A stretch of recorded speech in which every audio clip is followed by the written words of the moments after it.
So good day everyone.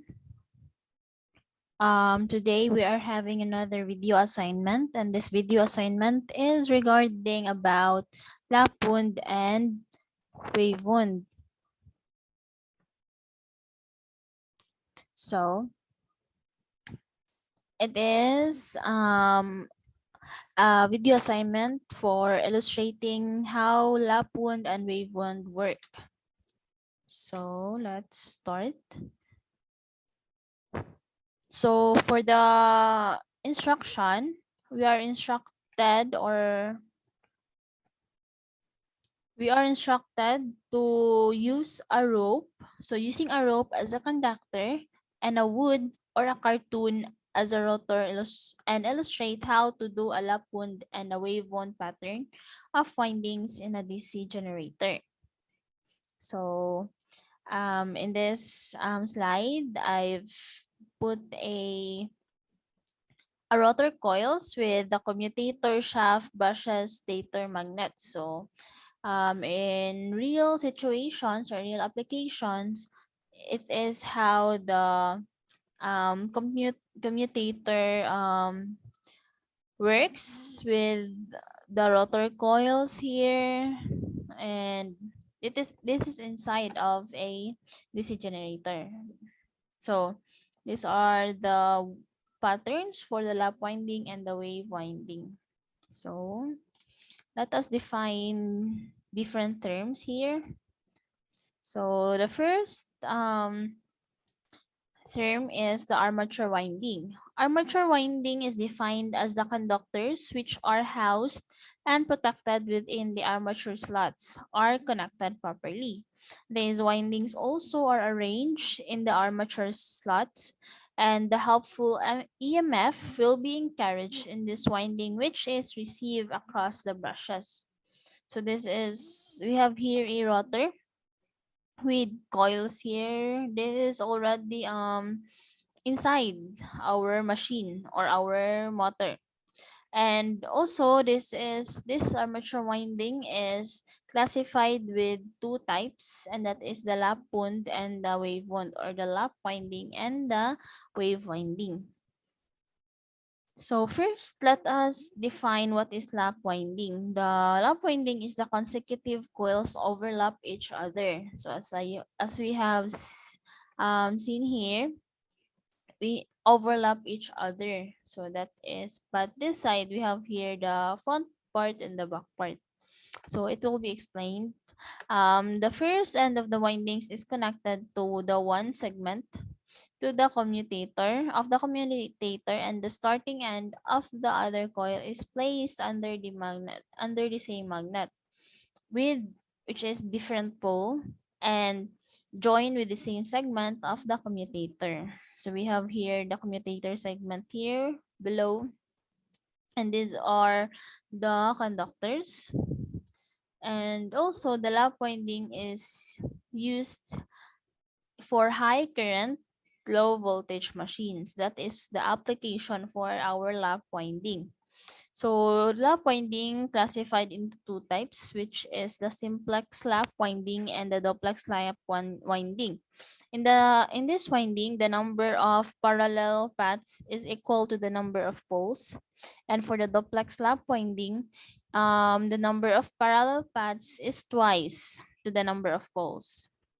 So we also have progressive and retrogressive. So the progressive lap winding is in this diagram or in this pattern, and the retrogressive is in this pattern. So next is the wave winding. The wave winding is the one end of the coil is connected to the starting end of the other coil, which has the same polarity as that of the first coil. And also the coils are connected in the wave shape. So it is called wave winding because of its shape. It is shaped in a wave shape, and hence it is called the wave winding. So the application of the wave winding includes the low current and high voltage machines. It is opposite for the lap winding. So let us see the video that explains further the lap winding and the wave winding pattern.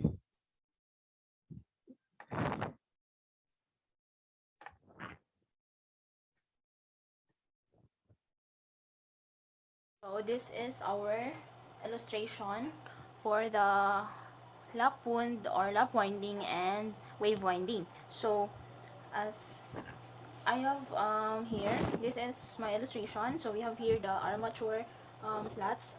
So this is our armature in the rotor. So this folder or this cardboard is represented as our rotor, and then this we have here a wire, or we have here a rope as one of the representation for our conductors. So the first illustration that we'll be making is the lap winding. So there are two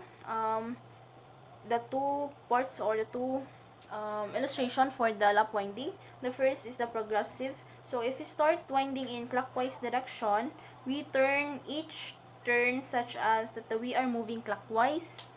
Then the coil also progresses on the right side if we start the turns in clockwise. So this is for the progressive.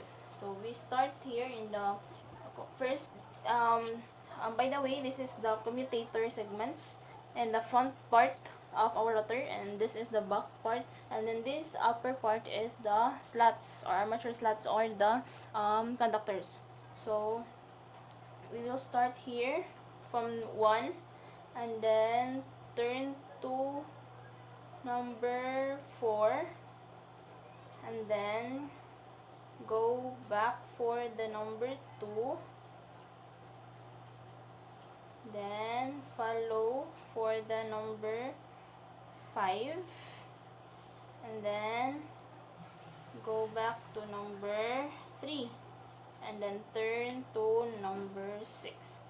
So this is the progressive winding for the lap winding. So this is the illustration. As we can see here, if we start the winding, the turns in clockwise, as you can see, it is in the clockwise direction. The coil moves on the right side. Then what will happen around the armature? We keep winding turns in clockwise direction, and the armature will also move around the commutator. So this is the armature. Below here is we have the commutator, and so as I have said, the if the winding will turn in clockwise direction, the armature will also move around the commutator and in a clockwise direction. And this kind of winding is called the progressive winding. So this is the progressive winding. So next is, so for the retrogressive winding, it is just the opposite of the progressive, whereas we wind the turns in clockwise direction, but the winding will gradually move from right to left. So it is here. So this is for the retrogressive. So from 1 to 4, and then so from 1 to 4, then go to 2, and then go to 5, and we will move to 3, and so on and so forth. So this is for the retrogressive winding. So as you can see, we wind the turns into clockwise direction, in a clockwise direction. However, the winding will gradually move from right to left, and that means that if we wind in such a way that we wind the turns in clockwise direction, but the entire armature moves around the commutator in anti-clockwise direction manner. Unlike from the progressive, the armature will move around the commutator in clockwise direction. However, in this retrogressive, the armature moves around the commutator in anti-clockwise or counterclockwise direction. So this winding, therefore this winding is called the retrogressive winding in lap wound. So this is the retrogressive winding.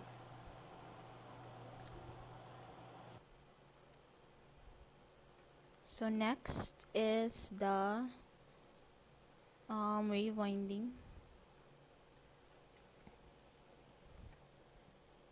Next is, let us start for the wave winding. So in wave winding, the finishing end of the one coil, so let us just illustrate first. So let us illustrate first for the wave winding. So starts from the commutator segment 1, go to the 4, and then it will touch to the commutator segment and runs into number 7 and so on and so forth. So this is the illustration for the wave winding. So as we can see, in the wave winding, the finishing end of one coil, is connected to a commutator segment. So here, as you can see, the finishing end of the one coil is connected in this is the commutator segment here, and to the starting end of the coil situated under the next pole and so on. So here, under the next pole and so on. This type of winding is wave winding. It is called wave winding because its name is derived from the fact that its shape is like waves. So as you can see, the flow or the illustration shows the shape of a wave, and it will go on and so forth. So that is for the wave winding. So as we have seen in the videos, this is the summary. So first is the lap winding in progressive and retrogressive diagram or pattern. So this is for the lap winding in progressive, and then retrogressive. Then this is for the progressive, and this is for the wave. So in the wave, it shows the shape of a wave, and it touches in the commutator segments. And for the retrogressive, it is in a clockwise direction. However, in the commutator, in the armature, it will flow, or the direction of the how it works is in the anti-clockwise or the counterclockwise. However, in the kind of progressive, it will um, flow in a clockwise direction, and also for the armature, it will flow together with to the commutator in a clockwise direction. So that is all for my illustration of the video assignment in Lapun and wave winding. So thank you for listening and have a good day.